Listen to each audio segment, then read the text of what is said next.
When you find yourself in Springfield, Illinois, not Springfield, Ohio, that funny building is probably the best landmark to say you're in Springfield. But one of the most maybe interesting landmarks would be Lincoln's house.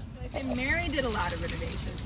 She did this from 1855 to 1856 while Abraham was on the judicial circuit. So it's a little bit of a surprise for him to come home and see his house under construction for his second story. But we'll get to see some of those renovations and changes made as we go inside. It looks just like this.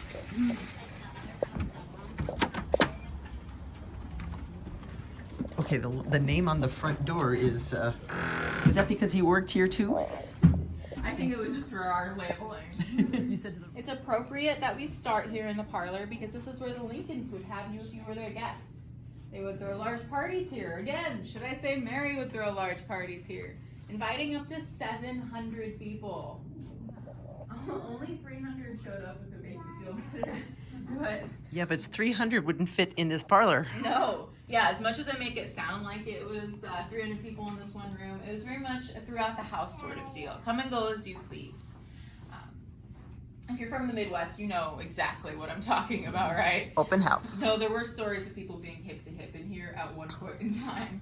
He found out he was going to be the nominee for president. 8 men had come down from Chicago, knocked on his door one night, and let him know he was their pick for the nomination. Then Abraham went to Mary and said, "Mary, Mary, we are elected." And then he proceeded to take 3 days to mull it over before actually accepting that nomination. It's not the world's biggest dining room. Call today the living room. It's where the boys were allowed to be, where they'd often wrestle. By boys wrestling, I do mean all of them, Abraham included. Something he was very well known for, especially in New Salem. So well known for wrestling that later in the 1900s they inducted him into the Wrestling Hall of Fame. It's called a stereoscope.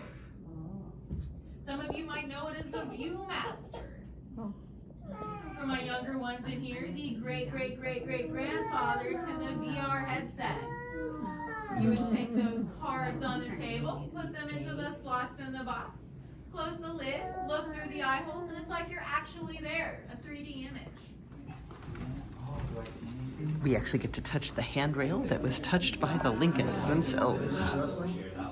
Okay, this wallpaper is making me think that maybe some of the wallpaper in my house isn't as outrageous as I think it is. Notice, it did say suite. It was very common back then for middle class or upper middle class families to have 2 bedrooms. Not to speculate where they slept, but Mary being in charge of these second floor renovations and being the only lady in the home. Imagine why she wanted her own bedroom. Has some privacy, right? What we're standing in now is Abraham's room. Behind us is Mary's, which we'll pass her in a moment. But 2 things we want to talk about here. We actually have Abraham's desk in the back corner. You can't imagine seeing a poor man sitting at that desk. It's probably a little taller than what we see it as. Size 14 boots. And just like the house in Mobile, here's the scissors for cutting the wicks, trimming the wicks. If Mary did the renovations on the house, you'd think she would have picked herself the larger room.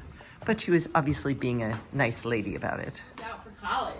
Willie and Todd would have slept on a trundle bed over in Mary's room. There we go. Of course, as any good siblings would, took over Robert's room the very same day he moved out for college. Now, the boys loved causing problems, and we have a lot of written accounts about their antics, including them one time poking people's hats off with fishing poles through the gaps in the fence posts. Do you think you would get in trouble for that? Yeah? Do you think the Lincoln boys got in trouble for that? Yeah?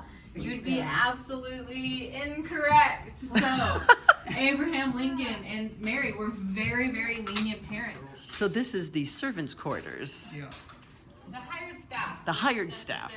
They wouldn't call them servants. They were hired staff. Kitchen. The only original item we have in here is that large stove you see in the middle. No wonder he was skinny. It is wood burning and about 600 pounds of cast iron. So you can imagine why it's the only original item here in the home, or in the kitchen at least. But this was something that Abraham purchased for Mary as a surprise, shipping it all the way from Buffalo, New York. So here's the back of the Lincoln house, and you can see it as it is today.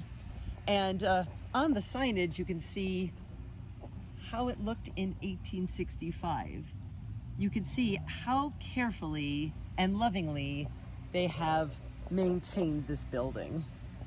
One of the things that's kind of delightful about this particular national park is that not only do we get Lincoln's home, but they've actually preserved the neighborhood around it. Please note that not only are the sidewalks all boardwalk, but the curbs are made out of wood too. How frequently would you have to redo your curbs if it's all made out of wood?